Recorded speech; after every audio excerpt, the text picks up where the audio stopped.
जैसे ही अग्निवीर और अग्निपथ की सेना में भर्ती की योजना आई है, उसके बाद से देश में युवाओं ने इसका विरोध करना शुरू कर दिया है। कुछ लोग विरोध कर रहे हैं तो कुछ लोग इसको एक अच्छी भी बता रहे हैं कि ये बहुत अच्छी है।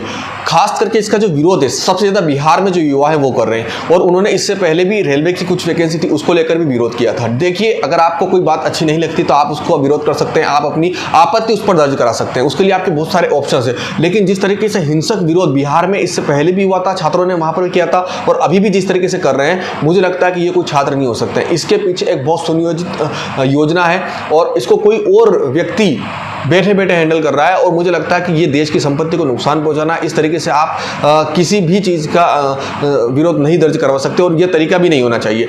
लेकिन एक युवा होने के नाते, मैं मध्य प्रदेश से हूँ, युवा हूँ, और जिस तरीके से मुझे जब इस योजना को पूरा मैंने समझा, जब इसके बारे में मैंने जाना, तो मुझे यही लगा। देखिए, मैं किसी पार्टी का पक्षधर नहीं हूँ, किसी का कोई विरोधी नहीं हूँ, और मैंने इससे पहले भी भारतीय जनता पार्टी की जो कुछ योजनाएं थी उनका खुलकर विरोध किया है। लेकिन जो ये अग्निवीर योजना जो आई है, मुझे लगता है ये बहुत अच्छी योजना है उन लोगों के लिए जो वाकई में सेना में भर्ती होना चाहते हैं, जो वाकई में देश सेवा करना चाहते हैं। और देश सेवा ही क्यों, आप 4 साल काम कर रहे हैं, आपको पेमेंट मिल रहा है, उसके बाद जब आप रिटायरमेंट होते हैं 4 साल बाद, तब भी आपको पेमेंट मिल रहा है, और 4 साल रिटायरमेंट होने के बाद जब आपकी 22 साल 23 साल उम्र होगी, तो उसके बाद आपको, अगर आप कहीं पर डिफेंस जॉब करते हैं, आप आर्मी में जाते हैं, आप स्टेट पुलिस में जाते हैं, आप सेंट्रल पुलिस में जाते हैं, तो वहाँ पर आपको एक अच्छे नंबर, उसके ग्रेड के नंबर मिलेंगे। और साथ ही जब कोई व्यक्ति 18 से 22 साल की उम्र में अपने पैसे कोचिंग की फीस में लगा देता है, हजारों लाखों रुपए डिफेंस जॉब में जाने के लिए, कि मैं अच्छी जॉब करूंगा, मैं वो करूंगा, वो लाखों रुपए कोचिंग में लगा देता है 4 सालों में। बट यहाँ तो आपको बदले में खाना मिल रहा है, रहना मिल रहा है, अच्छी शिक्षा मिल रही है, अनुशासन मिल रहा है, सब कुछ मिल रहा है, और बदले में फिर आपको अच्छा खासा पैसा भी मिल रहा है। तो 22 साल 23 साल की जब आप उम्र होगी आपकी, तो आप, आपके घर वाले आपको ये नहीं बोल सकते कि अभी इतनी उम्र होगी उसके बाद कुछ नहीं कर सकता है। ये दाग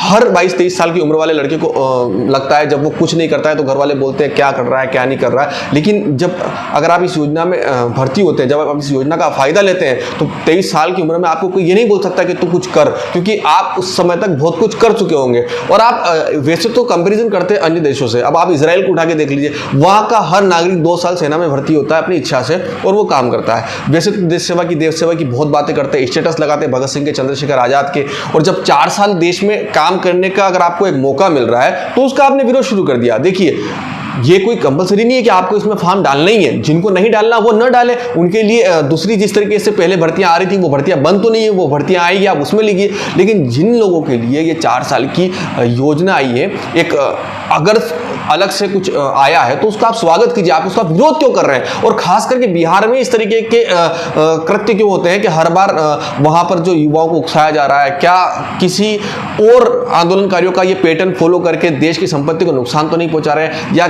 देश में कुछ अराजकता का माहौल तो नहीं फैलाना चाहते हैं। अगर ऐसा कुछ है तो ऐसे लोगों को चिन्हित करके उनकी सारी सरकारी सुविधाएं बंद कर दीजिए, वो किसी जॉब में फॉर्म भरने लायक नहीं रहे, उनके साथ ऐसा होना चाहिए। क्यों? क्योंकि विरोध करने का अपना एक तरीका होता है, और शिक्षा में जब आप स्टूडेंट है, जब आप छात्र हैं, तो आपको बहुत सारे अनुशासन ऐसे होते हैं जो फॉलो करना होता है अपनी लाइफ में। लेकिन जिस तरीके से हमें अभी वीडियोस देखने को मिल रही बिहार की, जिस तरीके से ट्रेनों में आग लगाई जा रही है, जिस तरीके से सरकारी संपत्ति को चोट पहुंचाई जा रही है, जिस तरीके से पब्लिक को डिस्टर्ब किया जा रहा है, वे छात्र हो ही नहीं सकते हैं। तो ऐसे लोगों को चिन्हित करके उनके ऊपर सख्त से सख्त कार्रवाई होना चाहिए।